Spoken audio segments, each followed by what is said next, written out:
Welcome to Mission Evolution Radio Show with Gwilda Wiyaka, bringing together today's leading experts to uncover ever-deepening spiritual truths and the latest scientific developments in support of the evolution of humankind. For more information on Mission Evolution Radio with Gwilda Wiyaka, visit www.missionevolution.org. And now, here's the host of Mission Evolution, Miss Gwilda Wiyaka.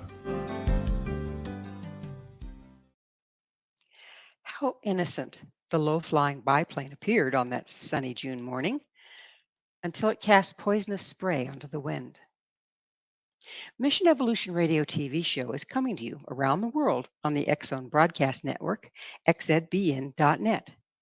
With us this hour to examine how commonly used toxic chemicals are impacting our health is Dr. Stephanie Seneff. Dr. Seneff is a senior research scientist at MIT's Computer Science and Artificial Intelligence Laboratory in Cambridge, Massachusetts. She has a BS degree from MIT in biology and MSEE and PhD degrees from MIT in electrical engineering and computer science. Her recent interests have focused on the role of toxic chemicals and micronutrient deficiencies in health and disease, with a special emphasis on the pervasive herbicide glyphosate and the mineral sulfur. Since 2008, she's authored over 40 peer-reviewed journal papers on these topics. She is the author of a book on glyphosate entitled The Toxic Legacy: How the Weedkiller Glyphosate is Destroying Our Health and Environment. Her website, stephanieseneff.net. Dr. Seneff, thanks so much for coming on this Mission Evolution. So great to be here. Thank you for having me. So your educational background is pretty impressive, but how did you get into toxic chemicals from there? Yeah, I got interested in autism, and that's what really brought me to all of this. I was watching the rates of autism go up and up every year. Over the period from 2000 to 2007, 2008, I started to think there's something going on here. Every year more, oh, we're just diagnosing it more, don't worry about it. I didn't think so. So I wanted to get to the bottom of it. I wanted to figure out what was causing this epidemic, because I could see that if it kept going up the way it was, we would be in huge trouble soon. And so anyway, I just started looking at all the different possibilities and came upon glyphosate. And I really believe now that it is, I would say it's the primary cause of the epidemic, not the only thing that causes autism, but the primary cause of the epidemic. How does glyphosate and autism relate? What's the mechanism there that's causing the glyphosate to increase the chances of autism? So that's a big, long story. And I just published a paper together with colleagues linking glyphosate to autism through detailed metabolic processes that go awry when the child is chronically exposed to glyphosate. It has to do centrally with the gut microbiome, actually. Glyphosate starts by messing up the balance of the gut microbes, particularly injuring, more greatly causing damage to the beneficial bacteria, allowing the pathogens to overgrow, and then disrupting a whole bunch of things that have to do with all the things that microbes do for the host. It's amazing how talented those microbes are and how much they do for the host. And when they can't do that anymore, you start to get all kinds of diseases, not just autism. Yes, there's been a lot of work done recently on the gut microbiome and how important it is and how underrated it is and how the inflammation that starts in the gut affects the entire body, isn't there? That's right. Yes. And, we didn't know much about the gut microbiome back in just even 30, 40 years ago. There were very few papers on it. It was working fine and we didn't see any problems. So we didn't realize all the things it was doing. Once the gut microbiome can no longer do its job, you start to see all these issues that are coming up, all these chronic diseases. And then when you look deeply, you find out that the microbes are behind these diseases, that there's these imbalances that show up in association with, for example, Parkinson's disease is also directly related to gut dysbiosis, and also probably Alzheimer's and even many cancers, I suspect. So they really matter. They need to be healthy. And when they're not healthy, you're not healthy, systemically, really. Is inflammation play a big role in this? Absolutely. Inflammation is central. I think it's central to Alzheimer's and to autism and, to cancer and many, many other diseases that we're seeing. Absolutely the case. And then, of course, that inflammation starts in the gut and then spreads throughout the body. That's right. So does the brain get inflamed? Is that what Absolutely. causes our autism? Yes, in fact, one of the early papers I wrote on autism, before I even knew about glyphosate, I talked about chronic low-grade inflammation in the brain, which interestingly kind of causes the neurons to shut down. And I think it's a protective response that by reducing the neurons' activities, you reduce the damage that's going to come about because of, for example, the mitochondria. When they get sick, they start releasing reactive oxygen species, which then damage the neurons. And so the neurons have to make very astute cut back on their use of the mitochondria, which means they don't have enough energy, which means they can't do what they normally do well. So for those of us without a background in biology, what are the mitochondria? Right, yeah, because they're central to the story, and I do talk about that, of course, in the paper as well that I just published. The mitochondria are the energy-producing organelles inside the cell. Neurons and muscle cells have lots and lots of mitochondria, and so they're more sensitive to mitochondrial damage. But the mitochondria, I think, systemically get damaged by glyphosate through interesting mechanisms that we can get into later, and by many other chemicals as well. Mitochondrial dysfunction is a factor in many neurodegenerative diseases and neurodevelopmental diseases and cancer and all kinds of other rheumatoid arthritis. All of these things, many of them can be traced back to mitochondrial dysfunction, which I think is a consequence of chronic glyphosate poisoning. Can we turn that around? Yes, well, the way to turn it around is to get rid of the glyphosate, and that's very hard to do. Yeah, good luck with that. It's everywhere in the environment, especially in the United States, for example. I think the United States and Brazil are kind of competing for first place as far as how much glyphosate is used per person in that country. Both of those countries are very big on glyphosate. We depend upon it for our food supply because we have all these GMO Roundup ready crops, GMO glyphosate resistant crops. So let's start with, how does it get here in the first place? How does it get into our environment and into our systems? Well, certainly through the food system, because as I mentioned, there are all these crops that have been engineered to resist glyphosate. They've got a bacterial gene that's inserted through GMO technology into their genome, which allows them to produce a version of an enzyme that is resistant, that it isn't harmed by glyphosate. And that enzyme is called EPSP synthase. It's in a biological pathway called the shikimate pathway. And that pathway doesn't exist in human cells. So this is why they argue that it's safe for us. It's a wonderful chemical because it kills all plants except for those that have been engineered to resist it. But it doesn't harm us at all. This is the argument that they give, which is not true.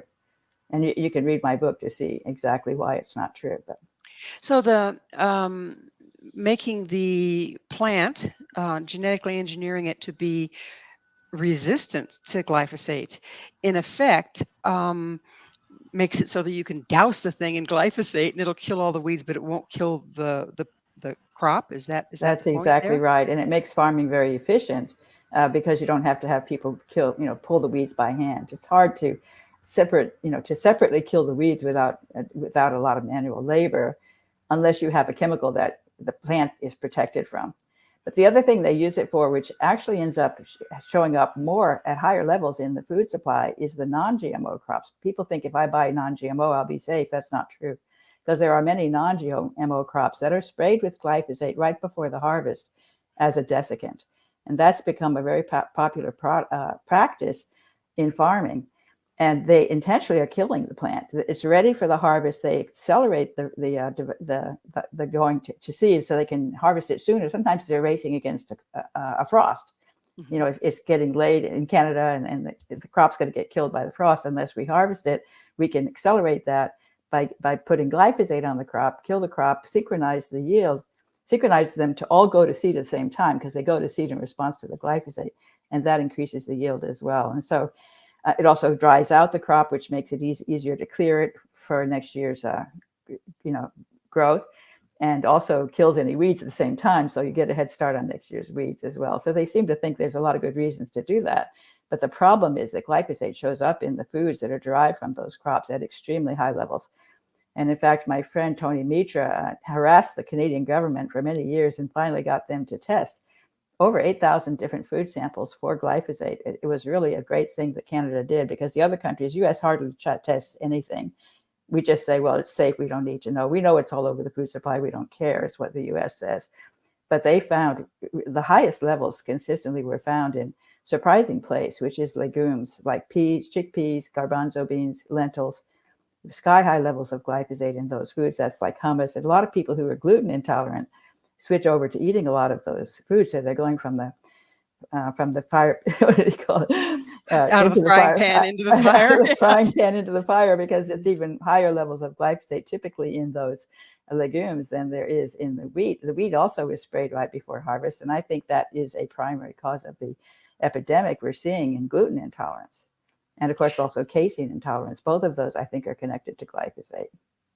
So we're just about out of time in this segment, but I take it that glyphosate isn't something you can just kind of wash off your apple. No, it's embedded in the tissues, and we can get into that in the next segment, but that is a really critical part of it. You cannot wash it off. And it's even in the, in the animals, because the animals pick it up in their feed and it gets into their tissues. So it stays. What's the half-life of the thing? Yeah, well, that's a bigger story than we probably have time for if we're about to disappear, but it's supposed to be very fast.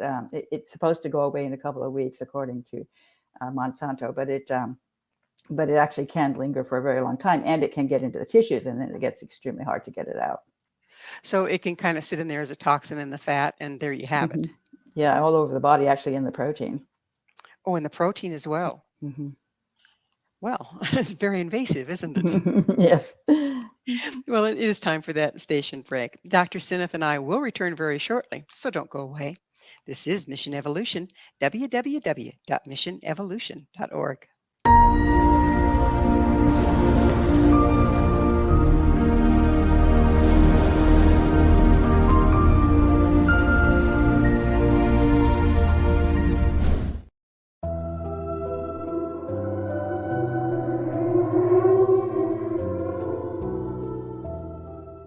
Welcome to Haunted Indian River County by Larry Lawson. Indian River County is an idyllic vacation spot on Florida's east coast, not far south of Cape Canaveral.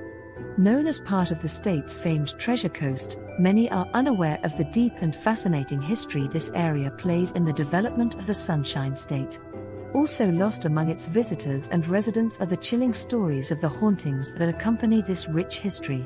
It is here that a man named Waldo still looks after his family and properties, 6 decades after his death. Or a retired preacher is seen digging up his hidden treasure, days after he died. Larry Lawson spent more than 40 years in the law enforcement and criminal justice education profession. He holds a Bachelor of Science degree from Nova Southeastern University and a master's degree in public administration from Troy State University. He serves on the board of directors of the Indian River County Historical Society, is the director of the Florida Bureau of Paranormal Investigation, and is the owner of Indian River Hauntings, LLC, where he provides historical and paranormal tours and events. He has been actively researching the history and paranormal legends of the Treasure Coast of Florida since 2010. Larry is currently the host of Paranormal Stakeout radio TV show on the Exozone Broadcast Network and the past host of Encounters with the Other Side on WPSL Radio in Fort Pierce, Florida. Pre-order your copy of Haunted Indian River County by Larry Lawson on Amazon.com today.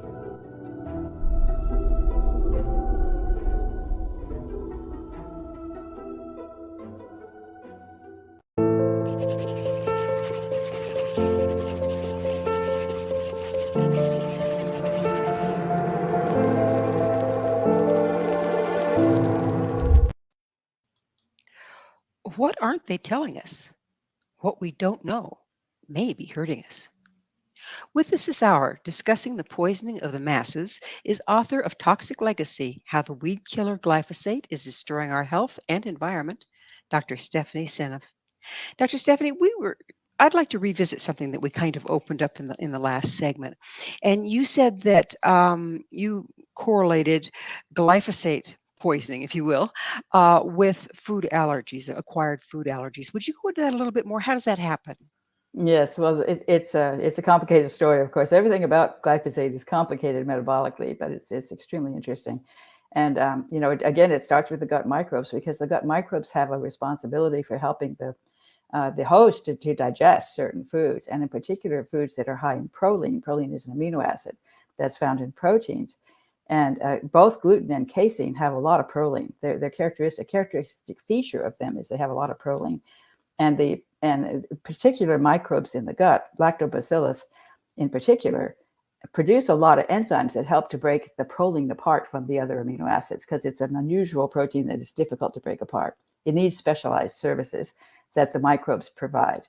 So the microbes get those two, lactobacillus and bifidobacteria, are very important in the infant gut. They're like the dominant species normally in the infant gut. Glyphosate kills both of them. They're both very sensitive to glyphosate compared to other microbes. So then when they become suppressed, then the other microbes grow, and then you have a complete imbalance. And the microbes, and even those enzymes that the microbes use to help the host get disrupted, get suppressed by glyphosate. And So, like, I'm yeah, sorry, say go ahead. for instance, Candida is a big buzzword right now, the overgrowth of Candida. I know it's naturally occurring, but it doesn't do what the other microbiomes do, but it puts out a lot of toxins. Is that correct? Candida is very interesting, yes, and it does overgrow. And in part, I think that's because the bacteria are being killed off. So the yeast are natural in the gut, but when you get too much yeast, they can actually, what they do is they metabolize glucose, sugar, and they turn it into alcohol, ethanol. It's very, very interesting. And there's a syndrome, autobrewery syndrome. It's a lovely name, autobrewery syndrome. And you can be a person who doesn't drink any alcohol, but you eat a lot of sugar, and you can get really drunk from the alcohol that your yeast overgrowth are producing in your gut. And I think a lot of brain fog type of thing could be due to ethanol being produced by the yeast that have overgrown because the bacteria are being killed off. And I think that's really an interesting idea that could be something that's going on with glyphosate as well. Could that also cause an alcohol addiction? Absolutely. I mean, you can even get poisoned by the ethanol. It's the same ethanol that's being produced by the yeast as what you drink. And so you're being poisoned by ethanol when you have a massive overgrowth of yeast that are busy fermenting the sugar and turning it into alcohol. Okay, so we have overgrowth of yeast. It's not doing the job that the microbiome did. Microbiome has been killed off, so nobody's there doing its job. So the food isn't getting totally digested. Does the Right. undigested particles get into the bloodstream? Is that what That's causes? exactly right. And I didn't finish that story, but because those Yeah. gluten and casein peptides don't get broken down, you end up with these short peptides that have proline in them because they're stuck, right? They can't be broken down. First of all, you aren't able to use those as nutrients, because we need to get our protein. Our amino acids are supplied by the proteins that we eat.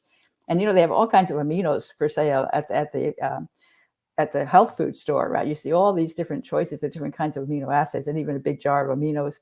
That's basically pre-digested food. And I think because we're not able to get the amino acids out of the proteins that we're eating, we become deficient in amino acids. And at the same time, we have these peptides that are undigested, and they become, the immune cells are very sensitive to those because they see them as foreign peptides. They don't show up in human proteins.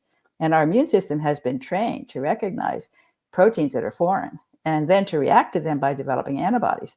And then those antibodies can actually attack your own proteins through a process called molecular mimicry, where you can get thyroid issues because of the thyroid being attacked by antibodies that were produced by as a response to those peptides in the gluten that didn't get digested. And so that's how you get, celiac disease. And I think that's going up exactly in step with the use of glyphosate on wheat. I actually did a paper on that. And it's interesting because it matches wheat much better than it does corn and soy, which are the big crops that you usually talk about. Glyphosate is used on wheat as a desiccant right before harvest. So it shows up in the wheat-based products, the cookies, the crackers, the bread, they all have glyphosate in them. Does there come a point when it's like guilt by association? You might eat some perfectly good wheat, but the immune system has already identified it as an enemy.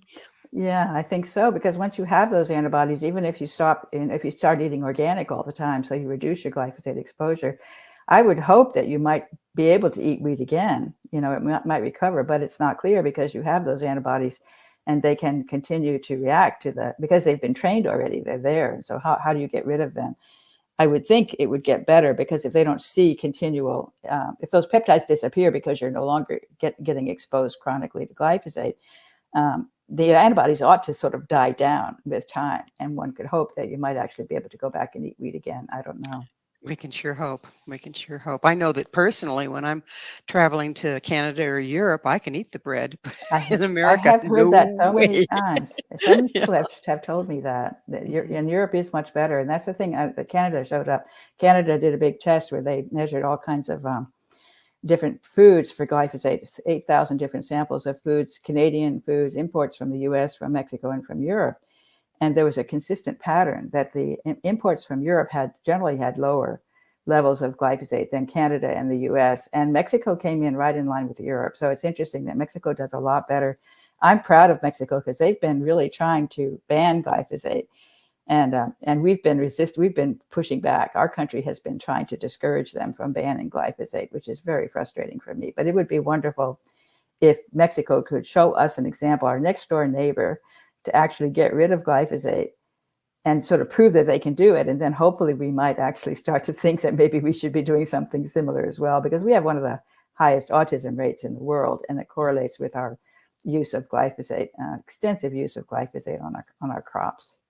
So if we were to stop using glyphosate, how long would it take the soil to recover to where we're getting clean food again?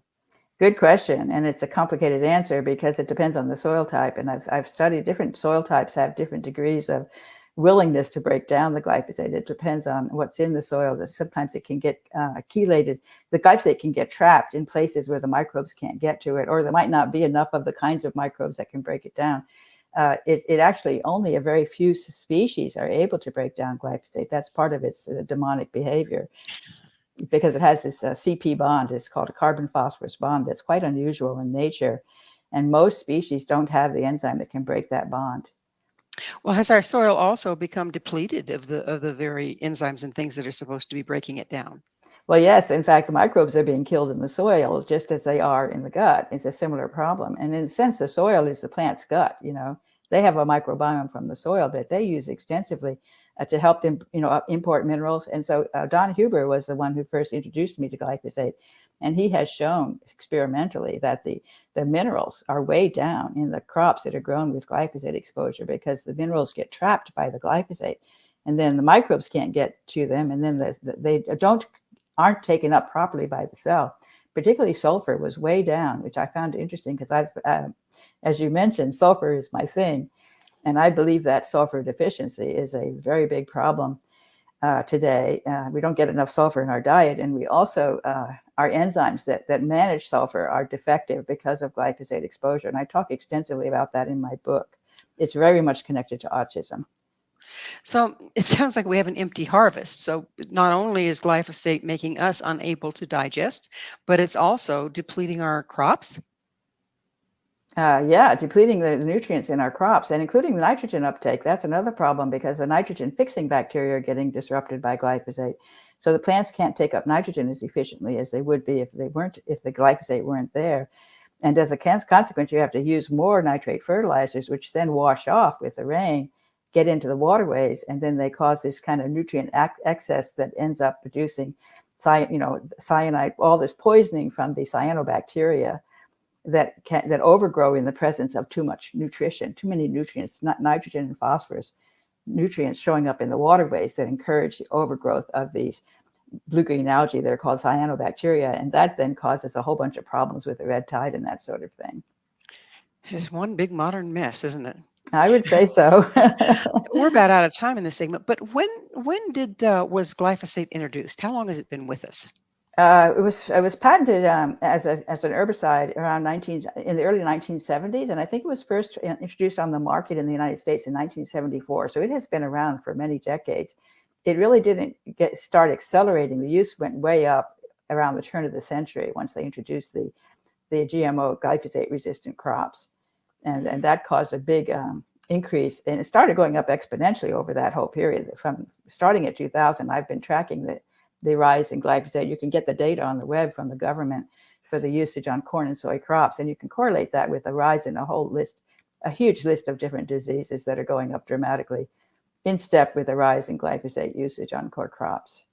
And we even are, I say, well, eat meat, but if they've been eating corn that's been treated it's in the with meat. glyphosate, Yes. then it's in the animal. Yes.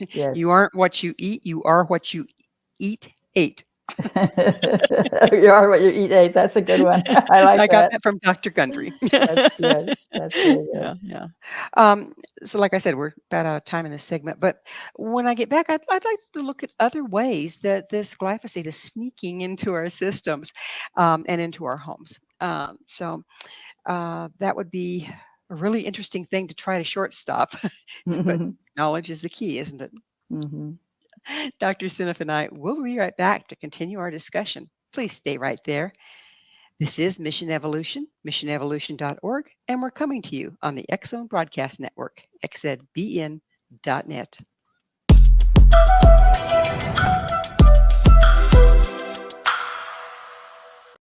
Do you have a product or service you'd like to promote to a worldwide audience? Imagine your product featured on Mission Evolution Radio TV. If you're interested in showcasing your work, Mission Evolution is broadcast to the X-Zone TV Channel 32 Simul-TV, on the X-Zone Broadcast Network, YouTube, iTunes, iHeartRadio, Amazon Music, Audible, and many other audio and social media platforms. Our professional studios can produce and broadcast your custom high-quality ad. It will be permanently embedded in each episode and featured in the archives for years to come. Together, we can make it happen. Contact us at info@missionevolution.org for more details. Spaces are limited, so don't miss out on this great opportunity. Email info@missionevolution.org today.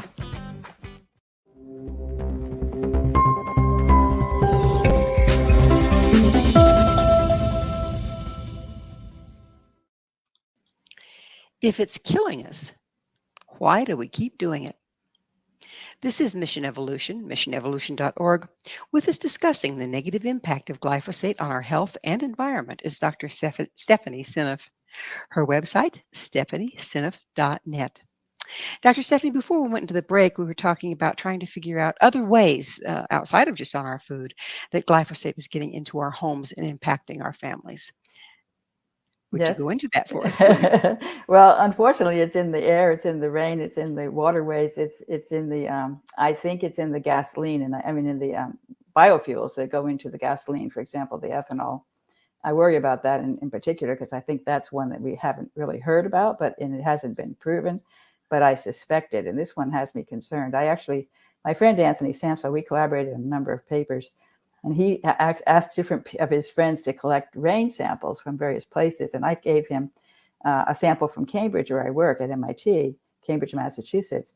I got another sample from my home in Winchester, which is a northern suburb of Cambridge.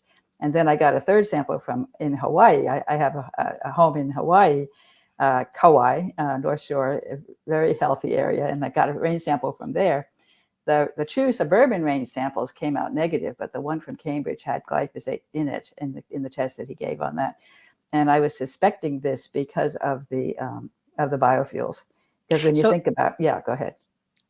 So it goes, I was wondering how what the fuels have to do with it, but you burn the fuels, it goes into the air, the rain comes through the air and collects the glyphosate? It ends up in the air. I think you're breathing glyphosate in the air, especially if you're living near a major highway and there's a lot of trucks going around with biodiesel.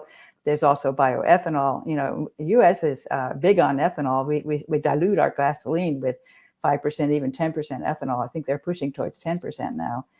Ethanol in the gasoline, that ethanol comes from GMO glyphosate-resistant corn is the source of that ethanol, and so I would be very surprised if you didn't find glyphosate in that ethanol that goes into the biofuels, and then you're going to have really, even if you're just putting the gas in the gas tank and it's evaporating, it's a hot day, the glyphosate could easily be taken up into the air. I think from that situation, it needs to be proven. It's just a theory that I have. But it makes me, and especially because I've seen that kids who live near highways actually are at increased risk to glyphosate compared to children that live in a more remote area. Depending on where that remote area is, if it's next to a cornfield, you might be in trouble. That is true. Yeah. So how about topical exposure? You know, very often I'll be on a walk on a bike trail, and you'll see these little signs that says, "Oh, just been sprayed." They don't tell you what you're supposed to do about that, but your dog goes over to take care of his business and gets it on his paws, or you walk across it, you get it on your shoes, that tracks into the house. Yes, that's a good point. How much of an impact would that have on babies crawling on the floor, pets walking across it being stirred up to breathe? I know. I mean, that's a question. It's just that it's so pervasively used here in this country. You know, people use it on their lawns very casually.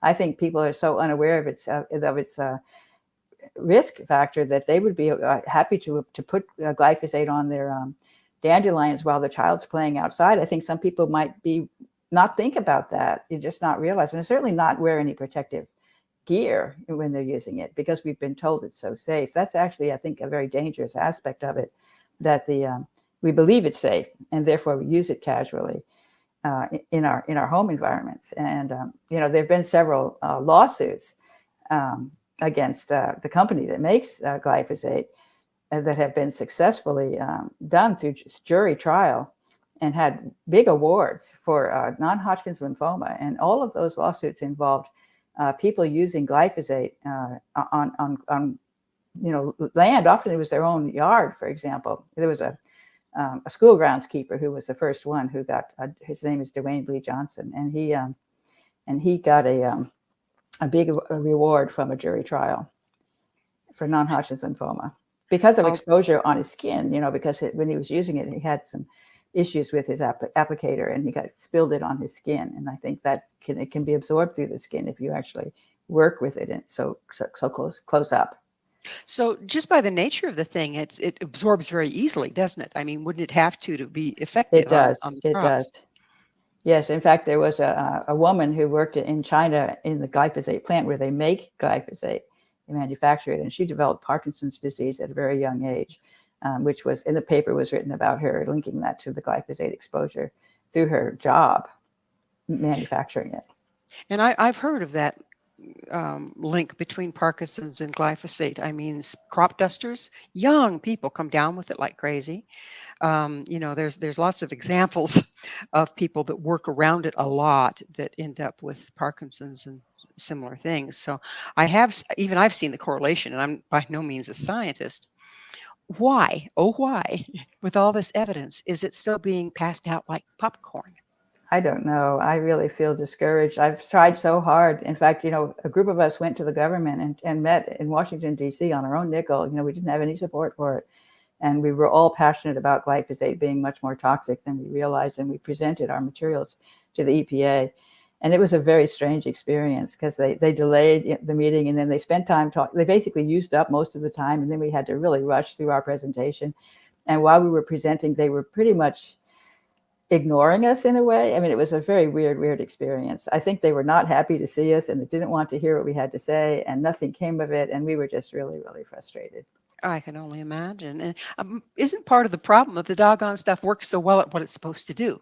The government seems to think that we can't live without it, which I find really amusing because, for all but the last 40 years of human existence, we lived without it, right? We somehow managed. So how can we not, how can it possibly be essential? But that's the line they give. It does reduce the number of people that have to be put into growing our food. So it does free up people to do other things. It's sort of the Industrial Revolution, and then this whole development of the computer technology and all of this has happened with people working in jobs that are not pulling weeds in the farms, So we have many fewer farmers now. Agriculture is a much smaller proportion of the work that happens in this country because of this convenience of all these chemicals. It's not just glyphosate because we have herbicides and other herbicides and insecticides and fungicides. We throw all that stuff on our crops, and so they become really toxic. I just can't understand how anybody can think that it's okay to put poisons all over the crops that are providing the food that you're going to put in your mouth. I just don't even comprehend how that can be thought of as something perfectly fine to do. Well, I've heard one of the arguments, because of the GMOs and the glyphosates, we're now able to produce way more and feed the masses. But if it's poisoning us and we aren't absorbing the nutrients we're getting because of it, seems like that's kind of a losing battle, isn't it? Absolutely. And it's not feeding the masses with healthy food because you've got all those minerals being lost. So we have a lot of problems with mineral deficiencies. And minerals are very important because so many enzymes depend critically upon iron and zinc and manganese and magnesium, all these minerals that we just need in small amounts, but we really need them for our enzymes to work properly. And we have a lot of people who have issues because of mineral deficiencies that are caused by glyphosate because it's really good chelator. So it grabs hold of those minerals and won't let go. So does it have a missing proton or electron or something where it scoops up anything close to it? Yeah, well, it's an interesting molecule, as I said. It's got, it's negatively charged. It's a zwitterion. It has both plus and minus.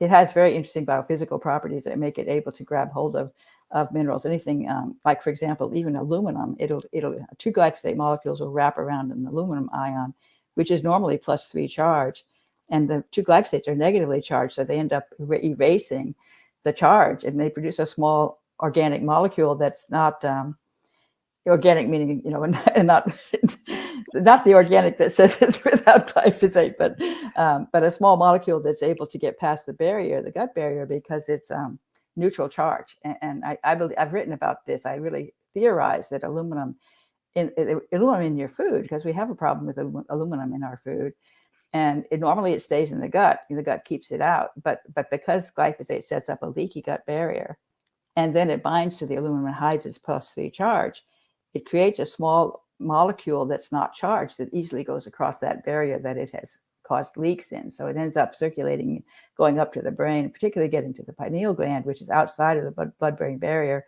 and damaging the pineal gland. And the pineal gland is a really important organ in our body that controls, for example, sleep. Isn't aluminum also linked with Alzheimer's? Absolutely the case. Yes. So we're setting ourselves up for increases in Alzheimer's along with everything else. Yes. And I think aluminum is linked to autism as well. In fact, I think autism and Alzheimer's have a lot in common. It's quite interesting. Yeah, they're kind of a similar disease, except different age groups. So they have different developmental phases of life, and so they behave. It has many overlapping characteristics, actually. Very interesting. Is MS and all those autoimmune, are they also related in the same way?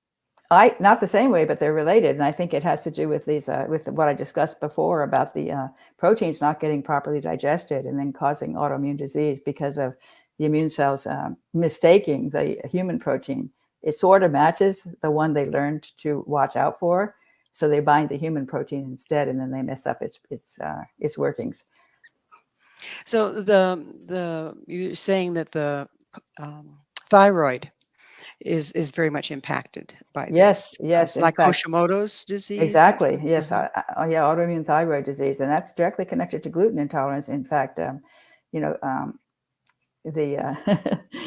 celiac disease. Sorry, celiac disease has a characteristic dysfunction of the thyroid that's linked to it.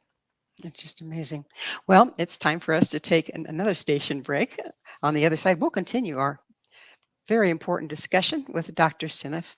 We will explore the impact of commonly used toxic chemicals. This is Mission Evolution, www.missionevolution.org.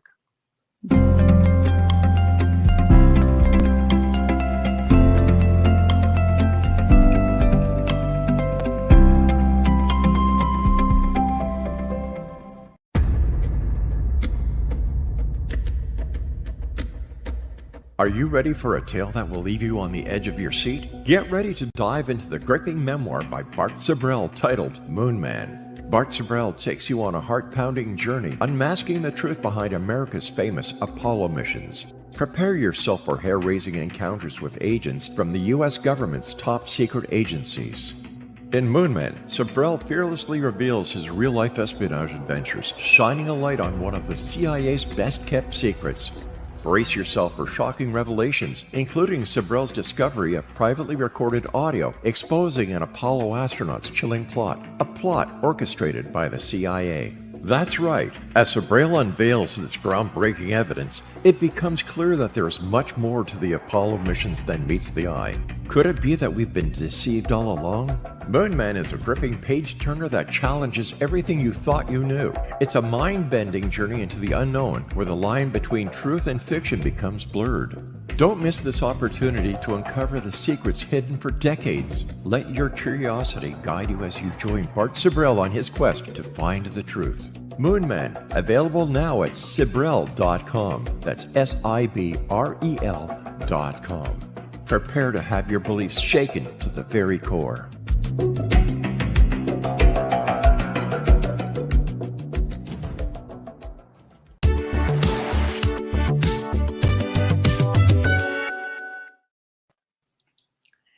Are we doomed?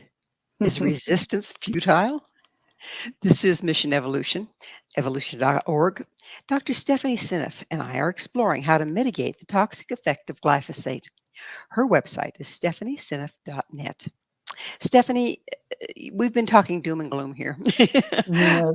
And it's a pretty frightening, eye-opening experience when you realize how toxic our environment is becoming due to our practices.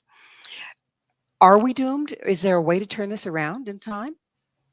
There is, and I'm hopeful because I'm seeing more and more organic choices showing up at the grocery stores, even the common grocery stores, not the specialty stores. But I really encourage anybody listening to really make an effort to only buy certified organic food when you shop at the grocery store. And it's becoming more and more available over time. And as I said, I mean, I can pick up a lot of organics at the local general supermarket. These days, it's much easier to get almost everything you would need for cooking organic. And I think that's really the most important thing you can do to keep your family healthy, is to only buy certified organic, or to work with a farmer that you trust who's not using chemicals and buy directly from the farm. I think that's really important. The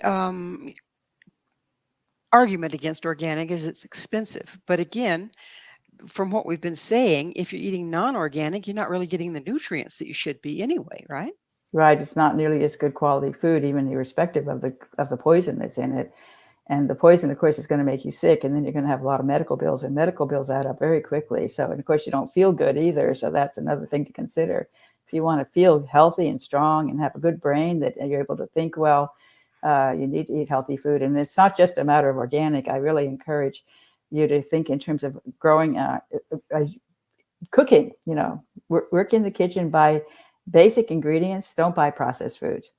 Pretty much avoid anything in a box. Why is that? So the processed foods first of all, the processing itself introduces more toxic chemicals into the mix.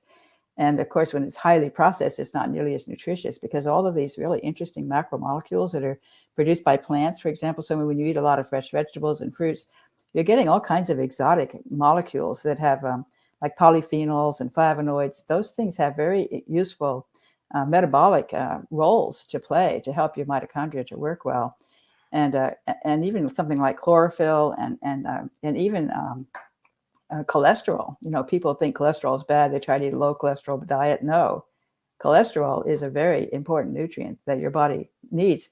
It really, I think, cholesterol is to animals as chlorophyll is to plants. And yeah, I think it's a very important nutrient that you need to make sure you have enough of it. And that, of course, means a high fat diet. I encourage people to eat a lot of fats and to go low on the carbs compared to the fats, and especially to eat whole foods as opposed to processed foods, which is like pure sugar and even starch. All of these basic, they take the foods and they turn them into pseudo foods with these processing plants, and then they produce a soy protein bar, which to me is really not a food. You look at the list of ingredients on a soy protein bar, I would never eat one of those.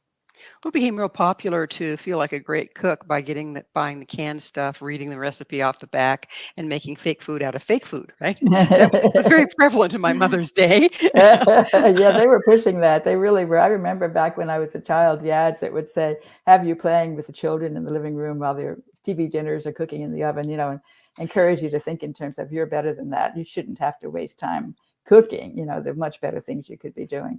Yeah. And we've gotten that message, I think, for sure in the United States, that cooking is kind of wasting time, and as efficient as you can possibly be to get that dinner on the table is beneficial. And I think we need to change that. So I've got a question for you here. Go figure. What is deuterium? Yeah, okay. I'm glad you brought that up. I'm quite obsessed with deuterium these days. I'm very excited about it. And I do think it's a central part of the story in metabolism. And then again, the glyphosate disrupts the deuterium homeostasis in the body. And so we have a lot of issues with too much deuterium in our mitochondria because of glyphosate. This is a story that I'm building, and I'm very excited about it. Deuterium is heavy hydrogen. Hydrogen is the most common atom in the universe. It's the upper left corner of the periodic chart. 1 proton, 1 electron, very tiny atom. And by far the most common atom in your body, like over 60% of the atoms in your body are hydrogen atoms. And hydrogen plays a tremendous role in all the reactions that take place with the enzymes. The enzymes catalyze all these reactions that involve moving hydrogen around. And so deuterium is heavy hydrogen. It has an extra neutron, which makes it twice as heavy. So it's very different in its behavior biophysically and biochemically compared to hydrogen, but it goes everywhere hydrogen goes, and it's a natural element.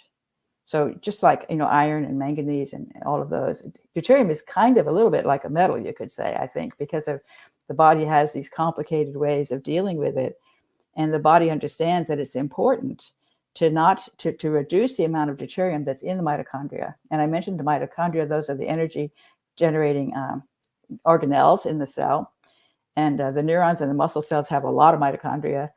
And when their mitochondria get damaged, you get all these kinds of diseases, and neurodegenerative and muscular diseases that we see today can be tied to the mitochondria not working properly. And they will break when they have too much deuterium. So there's a very complicated set of enzymes that are very skilled at selecting hydrogen. Like if I have a molecule of glucose and it's got a deuterium there where I'm supposed to take a hydrogen off, I won't touch it. I'll throw that one away and go get another one. So that the ones that have the deuterium stay behind, and the enzyme is able to choose the one that has the hydrogen and then pass the hydrogen on to the mitochondria. It's really cool biochemistry that I find extremely fascinating. But when you start to realize the scope of it, you realize that it is very, very central to metabolism, to make sure that the mitochondria have low deuterium. And the enzymes that do that, many of them are suppressed by glyphosate. And so here we are, getting overloaded in deuterium. Yeah, there's too much deuterium in the mitochondria, and then the mitochondria, the ATPase pumps that make the ATP, they get broken. And then the mitochondria start releasing this reactive oxygen that damages the cell. And they also can't make as much ATP, so they become inefficient, and they become dangerous because they're releasing this reactive oxygen that causes harm and ends up eventually causing cancer. Oh, my. Well, it's that time of the show, Dr. Seneff, when I get to ask you, what's your mission? Well, certainly one mission is to get rid of glyphosate. I would love to see the manufacturing of plants shut down, and nobody even knows what glyphosate is anymore after a while because we're not using it anymore. And then I think more generally, not just glyphosate, but all the herbicides, all the insecticides, all the fungicides, I think they all need to be abandoned, and we need to go back to organic agriculture. I think if we could achieve that one goal, we would see a tremendous improvement in our health, and our children would be healthy, wouldn't have this epidemic in autism that we're seeing. And I think a lot of things would straighten up, and the medical industry would have a lot less money because nobody would be getting sick. All these terrible diseases that are going up dramatically would start to go back down again if we were just always to eat organic food without any chemicals being used in the growing of those crops. I think that's number one in my book, the most important thing we should be doing. And I'm frustrated that, in all the political discussion that goes on these days, it's hardly ever even brought up as a topic. It's the government actually is not aware. Kind of pushed aside, it sounds like, from when you told me of your experience of trying to bring it before Exactly. the government. Yeah, that's really sad. What does it look like if we get rid of all these things, that you're talking about, and we go back to the farming the way it used to be, where the cow makes the poo fixes the soil grows the crops, the person pulls the weeds. Don't we have an awfully large population to be able to feed them like that again? Maybe not. And I think we might be able to use technology to help us out here. And in fact, I know some people who are working on really smart tractors that run on solar energy and that have, vision capabilities. You see all this computer science that's come about with the computers becoming very capable, with resources to be able to actually go and recognize the weeds and then to kill them, for example, with boiling water, something very safe. So they could actually go in there, see the weeds, kill the weeds, and do it all completely automatically. And maybe just a single person kind of making sure the robot didn't, get in trouble. But ideally, you could have these robotic tractors that could really do it, a lot of it, even without a person involved. So we get a smart tractor. Yeah, smart tractor, yes. So did your background in computer science and stuff help you envision some of this? Yeah, well, my computer science background, I think, has been really good training for the work that I'm doing now. It's kind of interesting because I think that I don't know how it came to be, but I think computer scientist tends to be more interested in a puzzle. And so for me, biology is a giant puzzle, and I'm always wondering why. I always ask the question why when I'm doing the research. And of course, we do have a lot of computer science tools that help you to find the information you're looking for. That has been absolutely essential for me. It's been really wonderful. And I've made use of some of the large language models and the chatbots to help me. And you have to be careful because they can lie, but to help you get educated on the topics that you're studying, it's really accelerated the rate at which I can acquire the knowledge, then piece together the puzzle by always asking why, to understand why is metabolism doing what it does. And it does such interesting, bizarre things that you're like, this just doesn't make any sense. And then that always drives me nuts. I have to go figure it out. And that's really how I came upon deuterium, because when you look at metabolism, it's so puzzling that it's so complicated. It's much more complicated than you would think it needs to be. But And once you remove one element, and you've got a complicated mess, right? Yeah, once you've got the deuterium idea in place, then all this complexity makes sense. And that's what I'm so excited about. Well, we are out of time in the entire show. I can't thank you enough, Dr. Seneff, for coming on the show and sharing your knowledge with us. Thank you so much. It's been my pleasure. Our guest this hour has been Dr. Stephanie Seneff, the author of Toxic Legacy: How the Weedkiller Glyphosate is Destroying Our Health and Our Environment. To find out more about Dr. Seneff, where you can find her book and all she has to offer, visit her website, stephanieseneff.net. This has been Mission Evolution with Gwilda Wiyaka. For more information or to enjoy past archived episodes, visit our website, www.missionevolution.org. But most importantly, please be sure to join us right here next time as this mission continues, bringing information, resources, and support to our evolving world.